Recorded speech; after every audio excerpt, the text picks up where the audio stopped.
ನಿನ್ನೆಯಷ್ಟೇ ಅರಮನೆಯನ್ನ ಪ್ರವೇಶ ಮಾಡಿದಂತ ಕ್ಯಾಪ್ಟನ್ ಅಭಿಮನ್ಯು ನೇತೃತ್ವದ 9 ಆನೆಗಳಿಗೆ ಇಂದು ತೂಕ ಪರೀಕ್ಷೆಯನ್ನ ಮಾಡಲಾಗಿರುವಂತದ್ದು. ಸದ್ಯಕ್ಕೆ ಮೈಸೂರಿನ ಧನ್ವಂತರಿ ರಸ್ತೆಯಲ್ಲಿರುವಂತಹ ಸಾಯಿರಾಮ್ ತೂಕ ಮಾಪನ ಕೇಂದ್ರದಲ್ಲಿ ಕ್ಯಾಪ್ಟನ್ ಅಭಿಮನ್ಯು ನೇತೃತ್ವದ 9 ಆನೆಗಳಿಗೂ ಇದೀಗ ತೂಕ ಪರೀಕ್ಷೆಯನ್ನ ಮಾಡಲಾಗಿರುವಂತದ್ದು. ಅದರಲ್ಲಿ ಕ್ಯಾಪ್ಟನ್ ಅಭಿಮನ್ಯು 5360 ಕೆಜಿ ತೂಕವನ್ನ ಹೊಂದಿದ್ರೆ, ಧನಂಜಯ 5310 ಕೆಜಿ ತೂಕವನ್ನ ಹೊಂದಿರುವಂತದ್ದು. ಕಾವೇರಿ ಆನೆ 3010 ಕೆಜಿಯನ್ನ ಇದ್ರೆ, ಲಕ್ಷ್ಮಿ ಆನೆ 3730 ಕೆಜಿಯನ್ನ ಹೊಂದಿರುವಂತದ್ದು. ಇದರ ಜೊತೆಗೆ ಏಕಲವ್ಯ 5305 ಕೆಜಿ ತೂಕವನ್ನ ಹೊಂದಿದ್ರೆ, ಮಹೇಂದ್ರ 5120 ಕೆಜಿ ತೂಕವನ್ನ ಹೊಂದಿರುವಂತದ್ದು. ಕಂಜನ್ ಆನೆ 4880 ಕೆಜಿ ತೂಕ ಇರುವಂತದ್ದು. ಇನ್ನು ಪ್ರಶಾಂತ ಆನೆ 5110 ಕೆಜಿ ತೂಕ ಇರುವಂತದ್ದು. ಇನ್ನು ದಸರಾ ಮಹೋತ್ಸವದ ಸೆಂಟರ್ ಆಫ್ ಅಟ್ರಾಕ್ಷನ್ ಅಂತಾನೆ ಹೇಳಲಾಗುವಂತ ಭೀಮಾ ಆನೆ ಬರೋಬ್ಬರಿ 4465 ಕೆಜಿ ತೂಕವನ್ನ ಹೊಂದಿರುವಂತದ್ದು.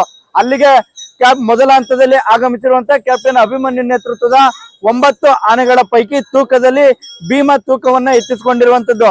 ಬರೋಬ್ಬರಿ 5465 ಕೆಜಿ ತೂಕವನ್ನ ಭೀಮಾ ಹೊಂದಿರುವಂತದ್ದು. ತೂಕ ಪರೀಕ್ಷೆಗೂ ಮುನ್ನವೇ ಸದ್ಯಕ್ಕೆ ಕಾಡಿನಿಂದ ನಾಡಿಗೆ ಬಂದಂತ ಆನೆಗಳಿಗೆ ಮೊದಲಿಗೆ ತೂಕ ಪರೀಕ್ಷೆಯನ್ನ ಮಾಡಲಾಗುವಂತದ್ದು.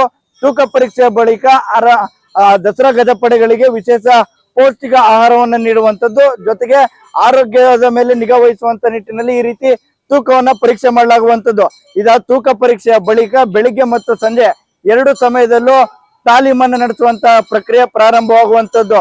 ಅಂದ್ರೆ ಕಾಡಿನಿಂದ ನಾಡಿಗೆ ಆಗಮಿಸಿದಂತ ಸಂದರ್ಭದಲ್ಲಿ ನಗರ ಪ್ರದೇಶಕ್ಕೆ ಆನೆಗಳು ಹೊಂದ್ಕೊಳ್ಬೇಕು ಅನ್ನುವಂತ ನಿಟ್ಟಿನಲ್ಲಿ ಪ್ರತಿದಿನ ಮೈಸೂರಿನ ಅರಮನೆಯಿಂದ ಬನ್ನಿ ಮಂಟಪದ ತನಕ ಮೈಸೂರಿನ ರಾಜ ಬೀದಿಗಳಲ್ಲಿ ಕ್ಯಾಪ್ಟನ್ ಅಭಿಮನ್ಯು ನೇತೃತ್ವದ ಆನೆಗಳು ಹೆಜ್ಜೆಯನ್ನ ಹಾಕಲಾಗಿರುವಂತದ್ದು. ಈಗಾಗಲೇ ತೂಕ ಪರೀಕ್ಷೆಯನ್ನ ಮಾಡ್ಕೊಂಡಂತ ಎಲ್ಲ ಆನೆಗಳು ಬಹಳ ಸಂಯಮದಿಂದ ಹೆಜ್ಜೆಯನ್ನ ಹಾಕ್ತಾ ಇರುವಂತದ್ದು. ಇದಾದ ಬಳಿಕ ಪ್ರತಿನಿತ್ಯ ಬೆಳಿಗ್ಗೆ ಮತ್ತು ಸಂಜೆ 2 ಸಮಯದಲ್ಲೂ ತಾಲೀಮು ಪ್ರಕ್ರಿಯೆ ಸಹ ಪ್ರಾರಂಭವಾಗಲಿರುವಂತದ್ದು.